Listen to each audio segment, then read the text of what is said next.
এশীয় ক্রিকেটে ভারত বনাম পাকিস্তান দ্বৈরথের পাশাপাশি আরও একটি দ্বৈরথ বর্তমানে খুব জনপ্রিয় হয়ে উঠেছে, আর সেটি হচ্ছে বাংলাদেশ বনাম শ্রীলঙ্কা।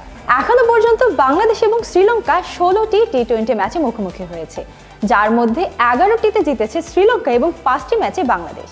কাগজে কলমে দুই দলের শক্তিমত্তা প্রায় কাছাকাছি। সাম্প্রতিক সময়ে যুক্তরাষ্ট্রের কাছে টি-20 সিরিজে হেরে ভীষণ রকম বাজে সময় পার করছে টিম টাইগার্স। অন্যদিকে শ্রীলঙ্কার অবস্থা কি ভালো? প্রস্তুতি ম্যাচে শ্রীলঙ্কা হেরেছে নেদারল্যান্ডের কাছে।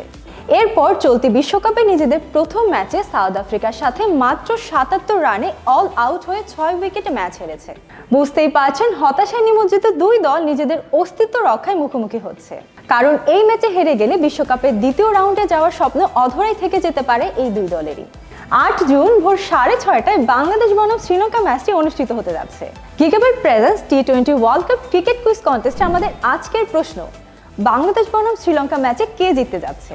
আপনার মতামত আমাদের জানান কমেন্টের মাধ্যমে। সঠিক কমেন্টকারীদের মধ্যে থেকে যে কোনো একজন ভাগ্যবান বিজয়ী জিতে যাবেন গিগাবাইটের পক্ষ থেকে একটি আকর্ষণীয় ক্রিকেট ব্যাট। আপনি যদি আমাদের ইউটিউব চ্যানেল সাবস্ক্রাইব করে না থাকেন, তবে এখনই সাবস্ক্রাইব করে কানেক্টেড থাকুন।